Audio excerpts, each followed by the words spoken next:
பத்திரிகையாளர் நண்பர்கள், ஊடக நண்பர்கள், அவங்க எல்லாத்துக்கும் என்னுடைய பணிவான வணக்கம். அதே மாதிரி இத்தனை பார்ட்டிமார்கள்லாம் வந்து நடிச்சுட்டு வந்துருக்காங்க. எவ்வளோ நேச்சுரலாக நடிக்க முடியுமோ அவ்வளோ நேச்சுரலாக. எனக்கு சில நேரங்கள் அதில் வந்து ராஜ்குமார் டைலாக் எழுதினாரா இல்லை அவங்களே சொந்தமாக பேசிட்டாங்க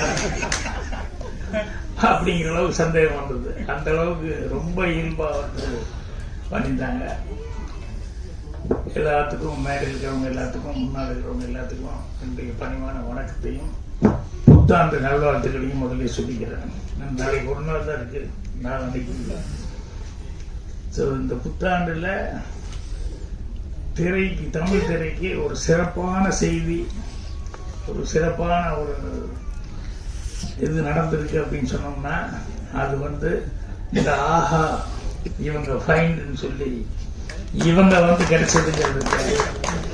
இதுதான் தமிழ் தினங்கள் 2025க்கு வந்து எல்லாருக்குமே ஒரு பிரைட் ஃபியூச்சர் தெரியுது அப்படிங்கிற லெவலுக்கு இவங்க வந்ததுங்கிறது வந்து சினிமாவை நோக்கி வரக்கூடிய இளைஞர்கள் எல்லாருக்குமே மிகப்பெரிய உதவியா இருக்கும். அதனால அவருக்கு ஸ்பெஷல் தேங்க்ஸ் வந்து நான் சொல்லிக்கிறேன். ஏன்னா நான் ஆஹா டீம் அப்படின்னு சொல்லி சொன்னோடனே தமிழ் இங்க கரெக்டா பேசுவாங்களா இல்லையா அப்படின்ட்டு இருந்தா கவிதா வந்து ரொம்ப பிரமாதமா பேசினாங்க. நிறைய உதாரணங்கள் எல்லாம் அவங்க சொன்னாங்க. நிறைய பூ பூத்தது அவங்க சொல்லும்போது நான் அடிக்கடியோட மீட்டிங்ல சொல்லுவேன், எல்லா பூவாசமும் வந்து காற்று எப்படி வீசுதோ அந்த ரிலேஷன்ல தான் போகும். அந்த பூவாசங்கிறது ஒரே ஒரு பூவாசம் மட்டும் காற்று வீசுற திசைக்கும் எதிர்த்து போகும் அப்படின்னு சொல்லிட்டு சொல்லுவேன். என்னன்னா அந்த பூ ஒரு மனிதனுடைய நட்பண்பு அப்படின்னு சொல்லிட்டு. அந்த மாதிரி இவங்க வந்து சினிமாவில் எல்லாருமே கொஞ்சம் கமர்ஷியல் மைண்டு, போட்ட காசு எடுக்கணும், ஏன்னா அவங்க அதில் தானே இருந்தாங்க மறுபடியும். அதனால எல்லாத்துக்கும் அந்த பயம்ங்கிறது இருக்கும், அந்த பொறுப்புணர்ச்சி, அந்த டென்ஷன் எல்லாமே இருக்கும். பட் இவங்க வந்து இதை வந்து ரிஸ்க் எடுத்து பரவாயில்ல, என்கரேஜ் பண்ண, இந்த மாதிரி ஆட்களை என்கரேஜ் பண்ண நல்லது அப்படிங்கிற மாதிரி சொல்லி அவங்க வந்து ஆஹா ஃபைண்ட் அப்படிங்கிறது இன்னைக்கு ஆரம்பிச்சது. உண்மையிலேயே ரொம்ப ரொம்ப ராஜ்குமாருக்கு மட்டுமல்ல, சினிமாவை நோக்கி வரக்கூடிய எல்லா இளைஞர்களுக்குமே வந்து அது மிகப்பெரிய ஒரு உதவியா இருக்கும். அதனால தமிழ் திரையுலகம் சார்பாகவே நாங்கள் வந்து மனமார்ந்த நன்றியை வந்து தெரிவிச்சுக்கிறேன். தாஜ்னூர் அவருக்கு ஸ்பெஷல் தேங்க்ஸ் சொல்லிக்கணும். என்னன்னா இந்த படத்தை வந்து பார்க்கணும்னு அவர் தான் எனக்கு ஃபோன் பண்ணி, வர்ற வரைக்கும் எனக்கு தெரியாது, ஆனால் வர்ற வழியில் தான் படத்தினுடைய பேர் என்ன இருக்கிறது நான் அதுக்கப்புறம் தெரிஞ்சுக்கிட்டேன். அவர் இந்த படத்துக்காக அவர் வந்து எவ்வளோ ஸ்ட்ரெயின் பண்ணியிருக்காரு அப்படிங்கிறதெல்லாம் ராஜ்குமார் சார் சொன்னார். அவர் சொல்லும்போது சொன்னார், இந்த படத்தில் எனக்கு எப்படி மியூசிக் பண்ணுறது அப்படிங்கிறது கொஞ்சம் கன்ஃபியூஷனாக இருக்கு அப்படின்னு சொல்லிட்டு. சில நேரங்கள் அப்படி வரும். எப்படி விஸ்வநாதன் ரீரிகார்டிங் வாட்ச் இருக்கும்போது திடீர்னு ஒரு இடத்துல நிறுத்திக்கிட்டாரு. தம்பி ஒரு சின்ன கன்ஃபியூஷனாக இருக்குது, என்ன பண்ணுறது தெரியலையே, என்னென்ன அப்படின்னு. இல்லை, அந்த கேரக்டர் அழுதுட்டு இருக்கான், அவங்க அம்மா செத்து போச்சு, ஆனால் நீ பேசுகிற டைலாக் வந்து எல்லாரும் மியூசிஷியன் தான் கைதட்டி ரசிக்கிறான், சிரிச்சுக்கிட்டு இருக்கான். நான் அந்த அழுகிற கேரக்டருக்கு மியூசிக் போடுறதா, சிரிக்கிற கேரக்டருக்கு மியூசிக் போடுறது, எப்படி போடுறதுன்னே தெரியல எனக்கு அப்படின்னு சொல்லிட்டு அந்த நாட்டில் முக்கியமான ஒரு இடத்துல வந்து அவன் நிறுத்திட்டு கேட்டாரு. அப்புறம் நான் ரெண்டுக்கும் சேர்ந்த மாதிரியே போடுங்க, ரெண்டுக்கும் வயமீடியா இருக்கிற மாதிரி போடுங்க அப்படின்னு சொல்லி அந்த இடத்துல பிரமாமா ரீரிகார்டிங் பண்ணியிருந்தார். சில நேரங்களில் காமெடின்னா காமெடிக்கு வந்து தனியாக வாய்ச்சிட்டு போயிடலாம், பேட்டாஸ் லவ் அது இதுக்கு அந்தந்த மூடுக்கு பண்ணலாம். இப்போ என் படங்கள்ல அதெல்லாம் மாறி மாறி வந்துடும். திடீர்னு சிரிச்சுக்கிட்டே இருக்கிற மாதிரி இருக்கு, டக்குன்னு லேசாக ஒரு சென்டிமெண்ட் வந்துடும். அப்புறம் சென்டிமெண்ட் சீனாக இருக்குன்னு நினச்சிட்டு இருக்கும்போது திடீர்னு வந்து காமெடி அப்படிங்கிறது வரும். ஸோ ராஜ்குமார் வந்து இந்த படத்தில் வந்து பெஸ்ட் சமாச்சாரமாக என்ன அப்படின்னா, அவருடைய ரியல் லைஃப்லயே என்னென்ன பட்டாரோ அதை பூரா சீனா பண்ணிக்கிட்டாரு. அதுல அந்த பாட்டி மாறவங்க எல்லாம் வந்து நடிக்க வச்சதுங்கிறது இருக்க, அது ஒரு பெரிய விஷயம். அவங்க எல்லாம் வந்து, ஏன்னா எனக்கெல்லாம் வந்து சினிமாக்குள்ள வரும்போது எங்க பாட்டி இதெல்லாம் செப்பெட்டினே கூட்ட அப்படிம்பாங்க. என்னன்னா சினிமான்னா அது பிடிக்காது, அதுன்னா அதெல்லாம் மனுஷன் செய்ய வேலையாங்கிற மாதிரியே வந்து சினிமா மேல இருக்கிற ஆர்வம் வந்து பார்க்கறதுக்கு ஓகே வழியே, அதுக்கு ஒருத்தர் போறான்னு சொன்னோம்னா ஒத்துக்கவே மாட்டாங்க. எங்க அண்ணன் எல்லாருமே பெல்ட் எடுத்துக்குவாங்க. நான் இது எல்லாத்தையும் தாண்டிக்கிட்டு எனக்கு இதுதான் வேணும் அப்படின்னு சொல்லிட்டு நான் வந்ததுக்கு அப்புறம் எங்க பாட்டியிலிருந்து எல்லாருமே சமரசம் ஆயிட்டாங்க. எங்க அண்ணன் என்ன எல்லாருமே சமரசம் ஆயிட்டாங்க. அதுக்கப்புறம் படம் எடுக்கும் போதெல்லாம் அவங்க வந்து பார்த்துட்டு ரொம்ப ஒவ்வொருத்தரும் ஒவ்வொரு மாதிரி கமெண்ட் கொடுப்பாங்க. சின்ன வீடு பாட்டுக்கிட்ட எங்க பாட்டி என்ன திட்டிடுச்சு, ஏரா படம் அப்படின்னா. நல்லதுதான் பாட்டி எடுத்துருக்க, நல்லது என்ன நல்லதுதான், உங்க அம்மா எல்லாம் குண்டு இல்லையா, கொண்டாடி கொஞ்சம் குண்டுங்களுக்கா எங்க வேணா ஊர் மாறி போயிடுறா அப்படின்னா.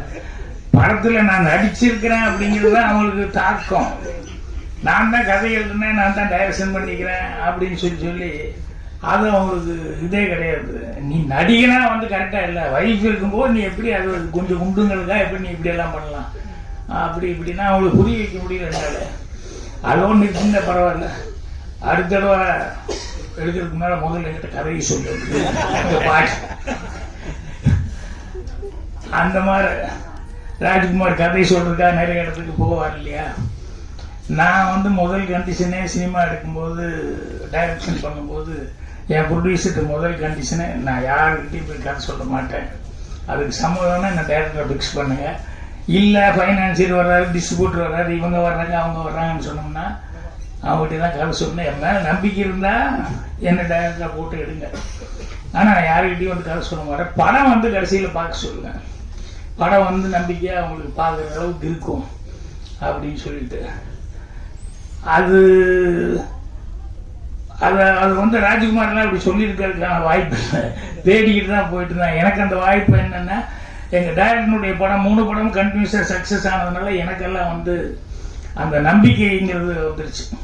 நம்பிக்கை வந்தாலும் கூட அதுக்கு வந்து ஆட்கள், இப்போ அவர் சொல்லிட்டு இருந்தார் இல்லையா, இப்போ அதிகமாக என்கிட்ட பேசும்போது சொல்லிட்டு இருந்தார், அவர் சியாட்டில் மீட் பண்ணது ஃபோட்டோ எல்லாம் காமிச்சு, நான் தமிழ் சங்கத்துக்கு போனதெல்லாம் சொல்லிட்டு இருந்தார்.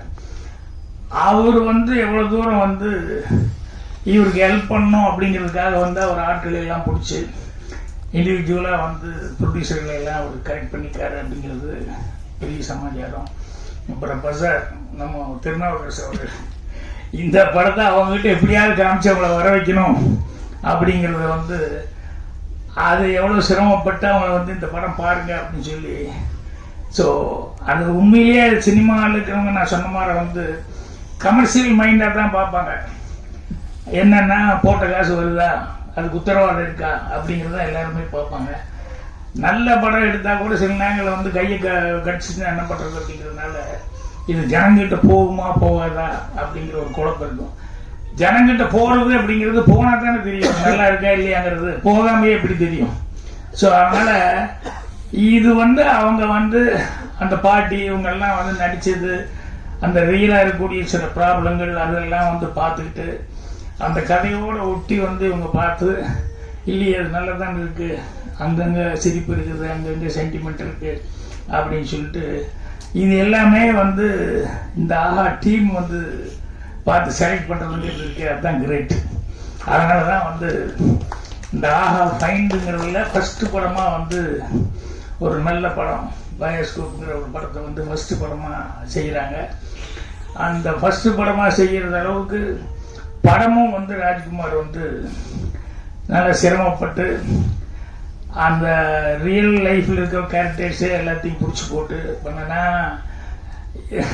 ஏன் கதைகள் அந்த பாட்டில் பார்த்தா முன்னாடி எல்லாம் அழுதுட்டு இருக்கிற பாட்டியெல்லாம் இருக்காங்களே, எல்லாமே ஒரிஜினலாக அந்த ஊருக்காரங்க.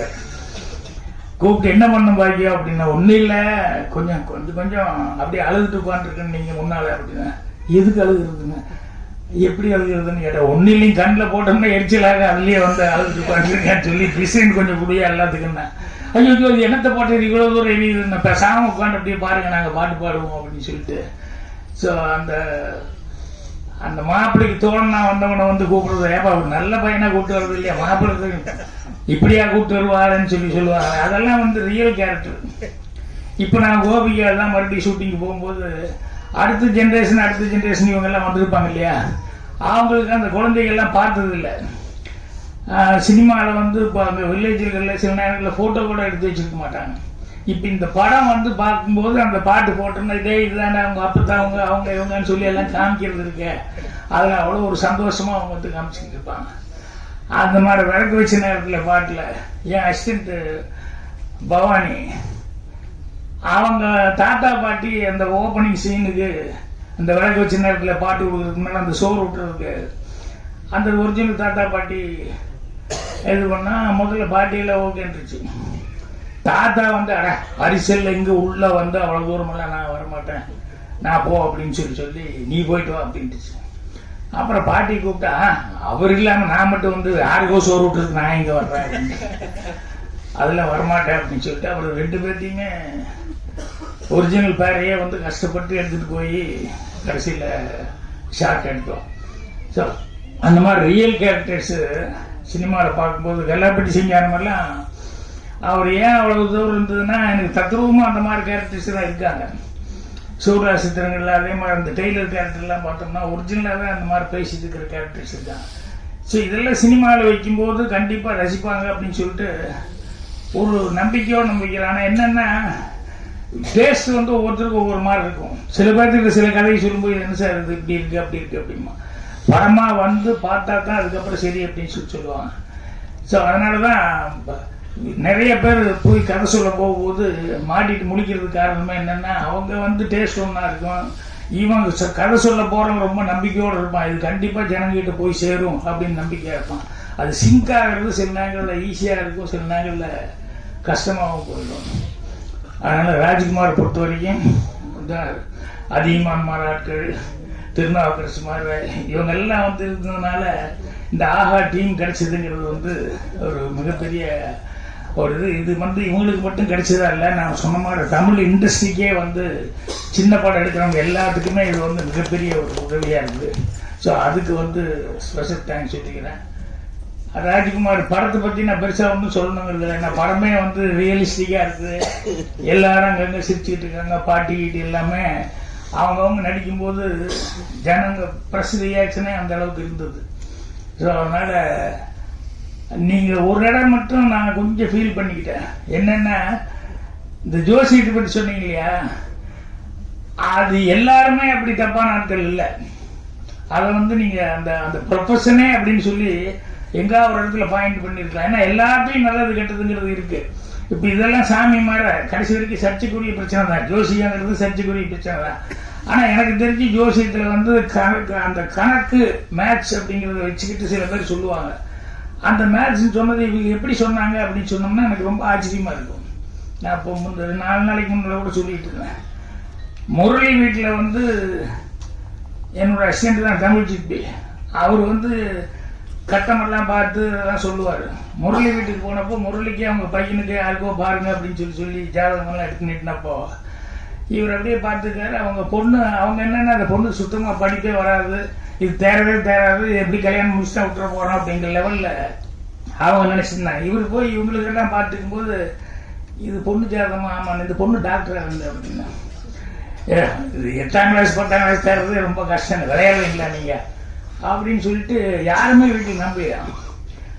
அவர் வந்து டாக்டர் ஆகுன்னு சொன்னார். உண்மையிலே அந்த பொண்ணு டாக்டர் ஆகிடுச்சு. அதுக்கப்புறம் என்னன்னா எப்படி சிற்பி இப்படி சொல்கிறீங்க அப்படின்னா, சரி இது ஒரு கணக்கு தான் சார், அதனால் வந்து சில விஷயங்கள் வந்து கரெக்டாக ஒர்க் அவுட் ஆகுது. நான் ஒரு 2000-3000 ஜாதகம் பார்த்துக்கிட்டு அதுக்கப்புறம் சொன்னேன். ஆனால் எல்லாரும் அந்த மாதிரி கெட்டிக்கிறதாங்க இருப்பாங்கன்னு சொல்ல முடியாது. இதை வச்சு பொழப்பு நடத்திட்டு இருக்கவங்க நிறைய பேர் இருக்காங்க. நீங்கள் சொல்லும் போது அந்த மாதிரி ஆட்களை மட்டும்தான் நம்ம மென்ஷன் பண்ண மாதிரி இருக்கணும். ஏன்னா அதில் வேற மாதிரி இருக்கவங்க எல்லாம் இருக்காங்க இல்லையா. ஸோ ஆனாலும் படத்தில் வந்து அந்த மெசேஜுங்கிறது வந்து கடைசியில் அந்த குழந்தைகள்லாம் பேசுகிற மெசேஜ் இருக்க, அது வந்து ரொம்ப கன்வின்சிங்கான மெசேஜாக இருந்தது. தப்பு பண்ணுறவங்க எல்லாருமே இதனால் எத்தனை பேருக்கு ஒரு இது அப்படின்னு சொல்லிட்டு அதே மாதிரி அந்த இடமும் அவங்க சொல்லும்போது எவ்வளவு கஷ்டப்பட்டிருந்தாலும் அந்த பொண்ணு வந்து கல்யாண பொண்ணு வந்து அவருக்கு நான் நன்றி சொல்லணும் அப்படின்னு சொல்லிட்டு மைக்கில் சொல்லும்போது உங்கள் ரியாக்ஷன் அதெல்லாம் உண்மையிலேயே ரொம்ப டச்சிங்கான விஷயங்கள். ஸோ இந்த படம் கண்டிப்பாக ஜனங்கக்கிட்ட கண்டிப்பாக அதை ஏன்னா அவங்க வர வைக்கிறது தான் கஷ்டம்.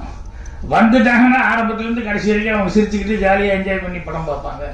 அதுக்கு உத்தரவாதமாக நிறைய சீன்ஸ் அந்த மாதிரி சீன்ஸ் இருக்குது. ஸோ ஆஹாவுக்கு மீண்டும் ஒரு முறை அவங்க ஃபைண்டுன்னு ஒன்று ஆரம்பிச்சிருக்கு. அவங்களுக்கு என்னுடைய மனமார்ந்த நன்றி தெரிவித்தேன்.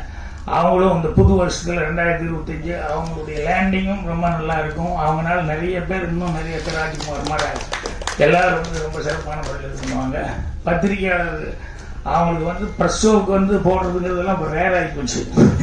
எங்கே தேட்டரில் பார்த்துக்கோங்கிறன்னு சொல்கிறாங்க ஒழிய முதல் நாளே படம் போடலாம் அப்படிங்கிறதெல்லாம் வந்து இப்போ ரொம்ப ரேர் ஆகி போச்சு. ஏன்னா அந்த அளவுக்கு படங்கள் எடுக்கிறவங்களுக்கு ஒரு பயம் இருக்குது, ஏதாவது தப்பாக போகுமா அதாகி போகுமான்ட்டு. ப்ரெஸ் வந்து கண்டிப்பாக எல்லாத்துக்குமே நல்ல படங்கள் இருந்ததுன்னா சின்ன படமாக இருந்தால் கூட அவங்க தான் வளர்த்தி விட்றது, அவங்க வந்து எழுதுறது தான் வருது. இப்போ கேபிள் சங்கர்கிட்ட வந்து நீ கேட்டாங்க என்னங்க இது ரிலீஸ் 3ஆம் தேதிங்கிறீங்க என்னங்க இதுன்னு. இல்லை கொடுக்குறதெல்லாம் கொடுத்துட்டு தான் சார் இருக்கேன், நான் ஃபீட் பண்ணுறதெல்லாம் பண்ணிக்கிட்டு தான் இருக்கேன்னு நிறைய பேர் பார்த்துட்டு இது பண்ணிட்டுருக்காங்க அப்படின்னா. ஏன்னா சில படங்களுக்கு அது ரொம்ப தேவை, கொஞ்சம் ஆடியன்ஸை ரெடி பண்ணி தயார் பண்ணிட்டு அதுக்கப்புறமா ரிலீஸ் பண்ணால் தான் நல்லா இருக்கும். அதனால தேட்டருக்கு வர வைக்கிறதுக்கு அதுக்கு உண்டான வேலைகள் இன்னும் 2-3 நாள் இருக்குது. அதனால கரெக்டாக இன்னும் ஏதாவது ஒன்று பண்ணிக்கினி பண்ணணும். என்ன நிக்கில் ஏதாவது பண்ணிட்டு இருக்க, நீ ஏதாவது ஒன்று பண்ணிட்டு நிக்கில் மாதிரி சுறுசுறுப்பான ஆட்கள்லாம் பக்கமாக இருந்துட்டு இருக்காங்க. இங்கே வர வரைக்கும் நிக்கில் வர்றது எனக்கு நிக்கில் தான் ஃப்ரீயாக வருது தெரியாது எனக்கு. அவர் தாஜ்மஹால் கூப்பிட்டாருன்னு சொல்லிட்டு அதுக்கு மட்டும் நான் வந்துட்டேன். குன்று இருக்கும் இடமெல்லாம் முருகன் இருப்பான், ஸ்டேஜ் இருக்கும் இடமெல்லாம் துணி மாற்றாம அதே துணி நிற்கிறாரு. வந்து நேரம் 2 ட்ரெஸ்ஸாக மாற்றி இருக்கணும், மாற்றாம நிற்கிறாரு.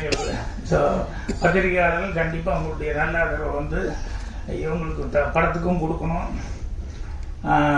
இந்த பயோஸ்கோப் படத்துக்கும் கொடுக்கணும். அதே மாதிரி வந்து தமிழுக்காக வந்து இவ்வளோ தூரம் ஒரு சர்வீஸ் மென்டாலிட்டியோட ஆஹா ஃபைன்னு சொல்லி இதை ஆரம்பிக்கிறாங்க. அவங்களுக்கு உங்களுடைய ஆதரவு கொடுக்கணும்னு சொல்லி கேட்டுக்கிறேன். நன்றி, வணக்கம்.